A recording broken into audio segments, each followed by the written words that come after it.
ہمارے مہمان جو کہ ہمیں جوائن کر رہے ہیں جی، میں تعارف کرانا چاہوں گی، ماہر نفسیات ہے ڈاکٹر کاشف فراز صاحب، ان کو ہم ویلکم کہیں گے پروگرام میں۔ السلام علیکم ڈاکٹر صاحب۔ جی وعلیکم السلام، آئیں تشریف رکھیں، کیا حال چال ہے آپ کا؟ میں بالکل ٹھیک ہوں، تھینک یو سو مچ، آپ کے وقت کا بہت بہت شکریہ۔ پریشان ہر دوسرا بندہ ہے، آنیسٹلی اسپیکنگ، یہاں سے جب کام کر کے جائیں، راستے میں ڈرائیو کر کے جائیں، تھوڑا سا سٹریس فیل کرتے ہیں جب آپ صبح 7 بجے سے اٹھے ہوئے ہیں، آپ کی کچھ رسپانسبلٹی آپ نے نبھا لی، پھر آپ کو پورے دن کے رسپانسبلٹیز نظر آ رہی ہوتی ہیں، تو یہ سٹریس تو نارمل ہے۔ اب جو لوگ ہر روز اس میں رہتے ہیں تو وہ ذہنی طور پر نا اپسیٹ ہونا شروع ہو جاتے ہیں، کیا کرنا ہے ان لوگوں کو؟ جی بالکل ٹھیک۔ پہلی بات تو آپ کو یہ بتاؤں کہ آپ ہوں، میں ہوں، کوئی بھی دنیا کا انسان ہو، وہ سٹریس کی وجہ سے بیمار نہیں ہوتا، سٹریس کے اصرار اور مسلسل ہونے سے بیمار ہوتا ہے۔ یہ بالکل آپ نے سٹریس ایک دفعہ ہونا میرے اور آپ کے لیے بہت پازیٹیو ہے، نارمل ہے، ضرورت ہے، ہونا چاہیے، ضرورت ہے۔ دیکھیں سٹریس دو طرح کی ہوتی ہے، ایک ہوتی ہے یو سٹریس، ایک ہوتی ہے نیو سٹریس، ایک ہوتی ہے ڈسٹریس۔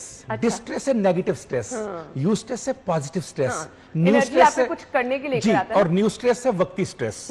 جو دوسری دو میں نے بولی ہیں، یو سٹریس اور نیو سٹریس، یہ وقتی اور مثبت، یہ چاہیے مجھے اور آپ کو۔ مثلاً اگر آپ پروگرام کے بارے میں سٹریس نہیں لیں گی، تیاری کیسے کریں گی؟ کام اچھا نہیں ہوگا، کام اچھا نہیں ہوگا، پرفارمنس نہیں ہوگی، تو مجھے ضرورت ہے۔ اگر اپنی پڑھائی کا سٹریس نہیں لیں گے تو پڑھیں گے کیسے؟ اگر ہم اس دنیا میں سٹریس نہیں لیں گے تو آخرت کی تیاری کیسے کریں گے؟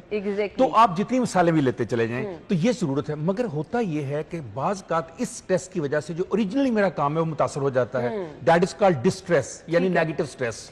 تو بیسیکلی نیگیٹو سٹریس کا بار بار آنا، اس کی دو قسمیں ہوتی ہیں، کرونک، ایکیوٹ۔ ایک ہوتا ہے سڈنلی، یہاں بیٹھے بیٹھے اللہ نہ کرے ہمیں کوئی ملک کے بارے میں، گھر کے بارے میں خبر ملے، تو میرا اور آپ کا سٹریس میں آنا ایک نارمل رد عمل ہے، بلکہ اب نارمل ہوگا جو سٹریس نہیں لے گا، اس کو ہم کہتے ہیں ایکیوٹ۔ ایک ہوتی ہے کرونک، میرے گھر میں کوئی بیمار ہے بڑے سالوں سے، کوئی پریشانی ہے، کوئی مالی پریشانی ہے، گھر نہیں بن رہا، نوکری کا، وہ ہے کرونک، مسلسل چل رہی۔ اب جو آپ کا سوال ہے وہ بیسیکلی ڈسٹریس کے متعلق ہے۔ اب جن کو ڈسٹریس ہوتی ہے ان کے لیے کیا کرنا چاہیے؟ ویسے تو بہت سارے 18 دنیا میں بیسٹ طریقے ہیں جن کو ہم بیسٹ پریکٹسز کہتے ہیں، ویسے 36 طریقے ہیں، لیکن کیونکہ آپ نے اپنے انٹرو میں کہا کہ ہم کوئی ایکسرسائز کریں گے، تو ہمارے پاس 4 طرح کی بریدنگ ہوتی ہے، 4 ٹائپس آف بریدنگ۔ پھر ہمارے پاس کچھ میریڈین پوائنٹس ہوتی ہیں انسانی باڈی میں، جن کو دبانے سے، ٹیپ کرنے سے آپ کی سٹریس جو ہے نا وہ اس لیے ختم ہوتی ہے کیونکہ ہیپینس ہارمون پیدا ہوتے ہیں۔ یہ مجھے اب کر کے دکھانا ہے، اور اس کے لیے جی صدام ہمارے بہت ہی اچھے کلیگ ہیں، ان کو میں بلا لیتی ہوں جی، کیونکہ اب ہم آپ کو بتائیں گے، اور آپ لوگ جو ٹی وی دیکھ رہے ہیں ہم بڑا کلوزلی آپ کو دکھائیں گے بھی، تو مانیٹر بھی کیجیے اور اپنے آپ پہ آپ نے ایکسپیریمنٹ بھی کر کے دیکھنا ہے۔ یہ ان لوگوں کے لیے ڈاکٹر صاحب ہے جو روٹین میں سٹریس کا شکار رہتے ہیں۔